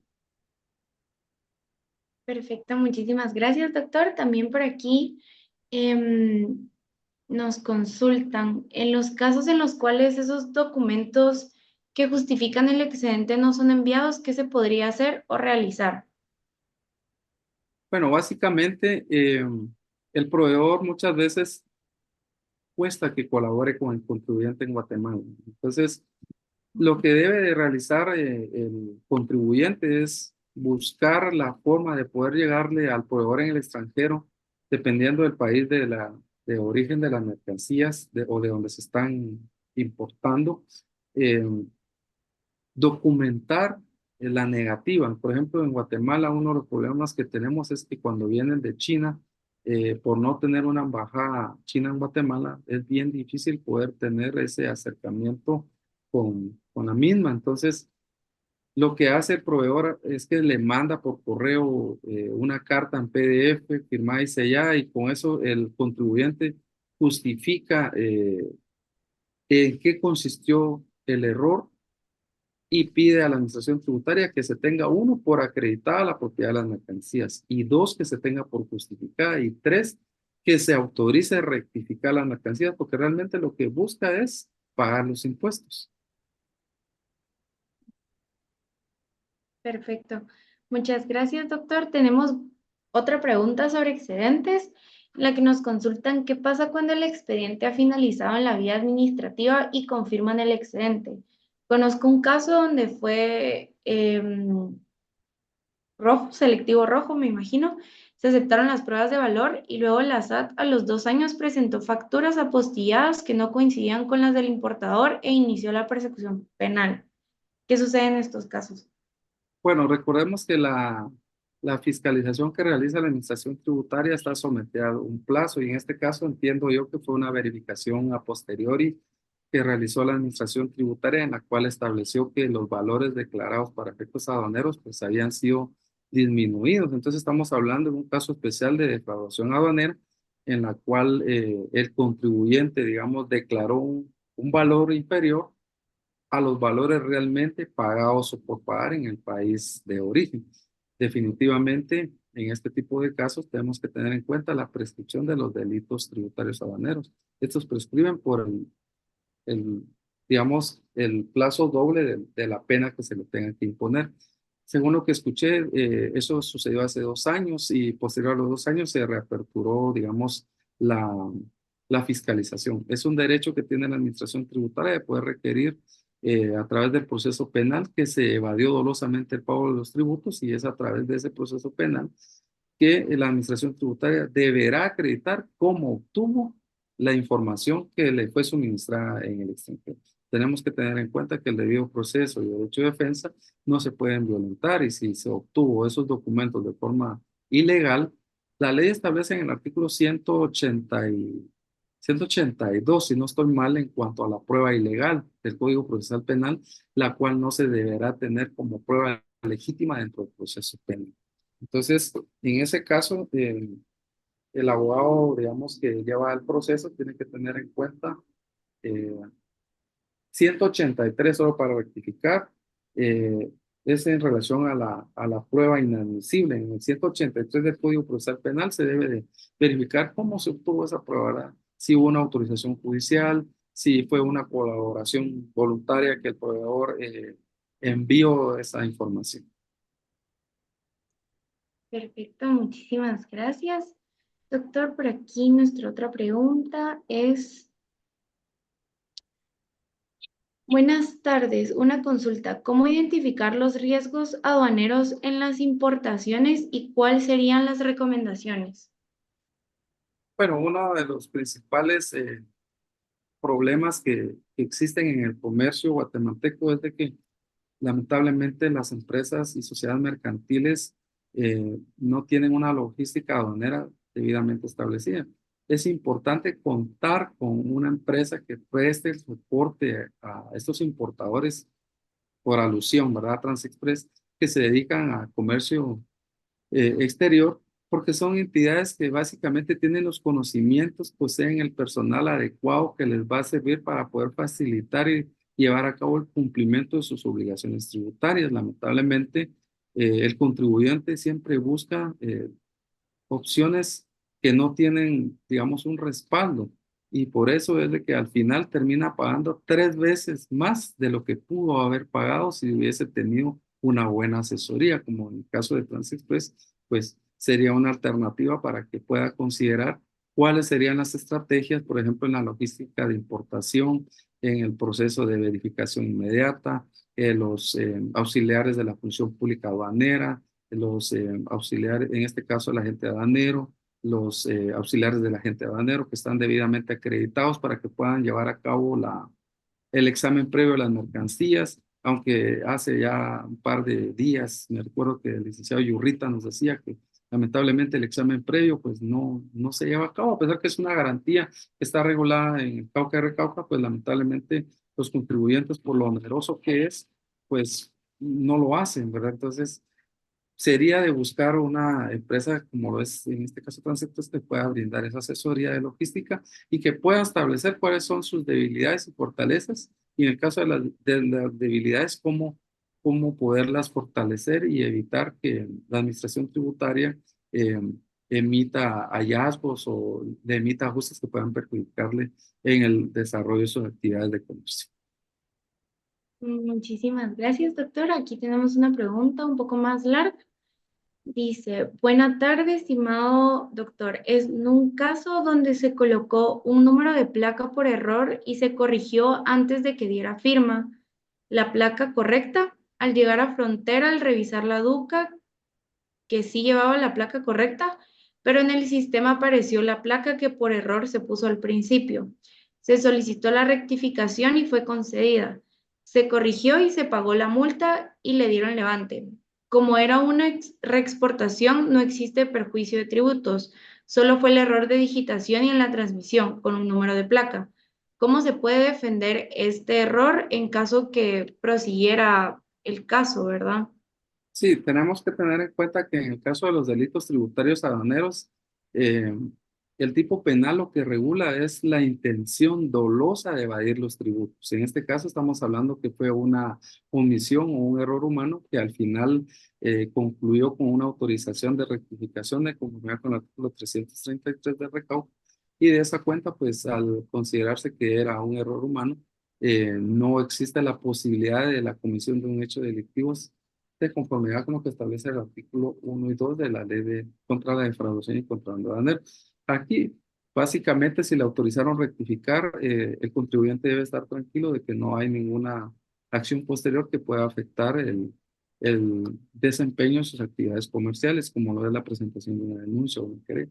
No habría, porque en todo caso la administración tributaria, al establecer que se hubiera dado la comisión del delito, lo que hubiera hecho es interrumpir y rechazar la solicitud y presentar la denuncia porque sí vio que había un dolo al declarar un número de placa de forma errónea. Perfecto, muchísimas gracias, doctor. Por aquí también tenemos esta consulta. En el caso de un número de placa, no, es la misma pregunta, perdón, la hicieron dos veces. Por aquí también nos consultan, buenas noches. Si en caso se pagó fianza para que la SAT liberara la mercadería en aduana y se pudo probar o justificar que el precio que se estaba declarando sí era el real, ¿cómo se puede solicitar esa fianza pagada? Bueno, en el caso de la constitución de la fianza para poder obtener el levante de las mercancías, eh, hay que tener en consideración que si se logró probar a través del procedimiento administrativo que el precio realmente pagado por pagar es el que fue declarado, la administración tributaria debería de alguna forma autorizar que la fianza que se constituyó en su momento sea, digamos, sea dejada sin efecto porque ya no hay nada que garantizar. Tomemos en cuenta que el objetivo de la fianza es poder garantizar los impuestos dejados de percibir o que se presumen que se dejaron de percibir, pero si aquí se acreditó el precio realmente pagado por pagar, no hay ninguna duda de que la administración tributaria deberá dejar sin efecto la misma. En ese caso, el contribuyente tiene que hacer la solicitud directamente en la administración de la aduana, solicitando que en virtud que fue comprobado el precio realmente pagado por pagar, prudente es que se deje sin efecto la fianza que fue constituida, toda vez de que recordemos que las fianzas de forma anual se tiene que estar renovando porque tiene que mantener su vigencia durante el tiempo o plazo que dure el proceso para el cual se constituye.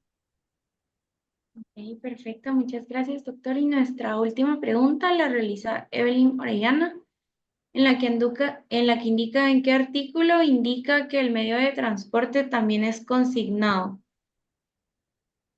Si se refiere al proceso penal o al proceso administrativo, tenemos que tener en cuenta que el medio de transporte como tal encuentra ligado a través, digamos, de los tránsitos aduaneros que se realizan y básicamente estos están establecidos, ya le digo en el artículo, están ligados, digamos, en el artículo 16 de la Ley contra la Defraudación y el Contrabando Aduaneros, en las cuales en su penúltimo párrafo, específicamente en la literal F, dice las mercancías, bienes o artículos incautados que no obstante señalados en los incisos anteriores permanezcan en los recintos aduaneros, solo podrán devolverse al consignatario importador por el juez competente cuando se hubiere dictado sentencia absolutoria. Entonces, por ejemplo, en un tránsito aduanero, el medio de transporte utilizado básicamente eh, pues es el cabezal y el equipo, ¿verdad? Que va jalando el cabezal como tal. Es ahí que se liga al proceso penal y es hasta que se dicte una sentencia de carácter absolutorio que se puede ordenar su devolución. Muchísimas gracias, doctor Soto. Igual les agradecemos a todos por las preguntas realizadas, ya que nos permiten profundizar en los conocimientos compartidos por el doctor Esvin Soto y permitir que estos sean aún más integrales.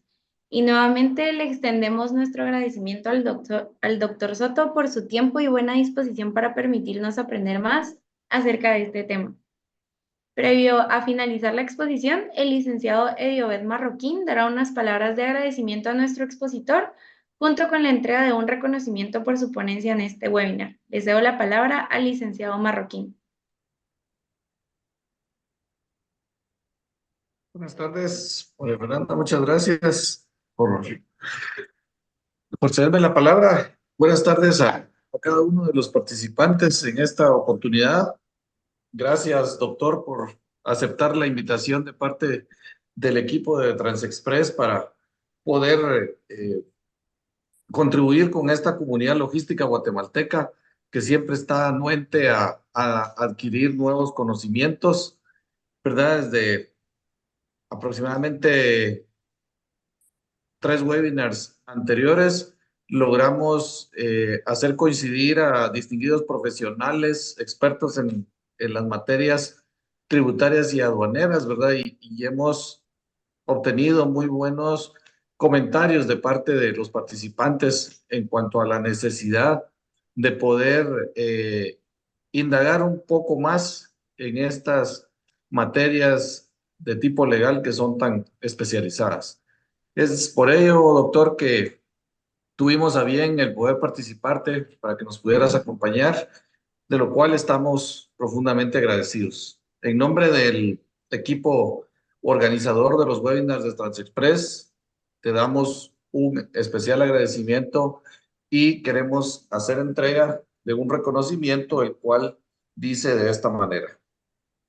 Los organizadores de los webinars de Transexpress agradecemos la participación del doctor Esvin Soto en el tema denominado el rol del abogado defensor en los delitos tributarios y aduaneros, dado en la ciudad de Guatemala en el mes de junio del año 2024.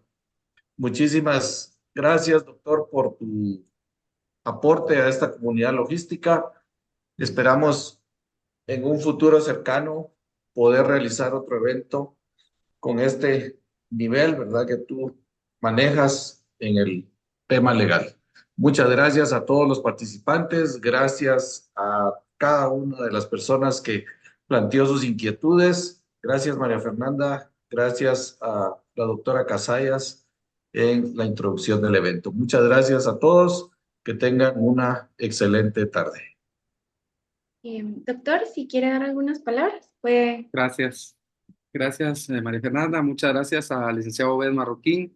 Para mí es un honor y un placer haber sido invitado. La verdad que me siento afortunado de poder sido tomado en consideración dentro del elenco de distintos profesionales que han venido a fortalecer los conocimientos de los diferentes contribuyentes. Agradezco también a la doctora Yasmín Casayas por la oportunidad que me da, a la organización que llevó María Fernanda. Gracias. Sin ustedes no hubiera sido posible llevar a cabo este webinar. Y a todas las personas que participaron también, gracias por la atención. Espero haber fortalecido sus conocimientos y voy a dejar ahí la presentación y si tienen alguna duda también voy a dejar ahí compartido mi número de teléfono. Les deseo una buena noche. Gracias a todos. Muchas gracias, doctor. Realmente ha sido un gusto compartir con usted. Fue bastante amena y agradable toda esta exposición, a pesar de que el contenido a veces puede ser denso. Creo que estas 2 horas se nos pasaron volando, entonces realmente le agradecemos mucho por su buena disposición. Y como bien decía el licenciado Marroquín, esperamos que nos pueda acompañar en futuras disertaciones que tendremos planeadas para este segmento de webinars TransExpress. De igual forma, en nombre de TransExpress, quiero agradecerle a los más de 190 participantes que se conectaron con nosotros el día de hoy, a quienes les extendemos nuestras felicitaciones y agradecimiento por formar parte de esta comunidad y tener la iniciativa de informarse en temas de actualidad y expandir sus conocimientos sobre temas de logística. Así que esperamos que puedan acompañarnos en nuestro próximo webinar. En este momento les enseñaré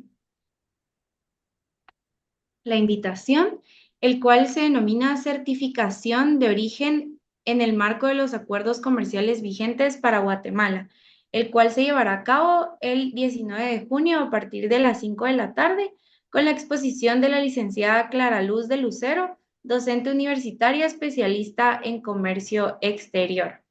De igual forma, les recordamos que a lo largo del año continuaremos realizando exposiciones sobre temas de interés y los invitamos a seguirnos en Facebook como webinars de TransExpress y TransExpress Carga y Courier para conocer más acerca de las distintas actividades y servicios que tenemos para ofrecerles en este 2024. De igual forma, las personas que quieran obtener su diploma de participación en este webinar, recuerden que deben de haber cumplido con mínimo 60 minutos de haber estado con nosotros y deben enviar sus datos al correo webinars@transexpress.com.gt. Muchísimas gracias a todos, que tengan una buena noche y fue un gusto, doctor Soto, que pase feliz noche también. Buenas noches. Buenas noches a todos. Recording stopped.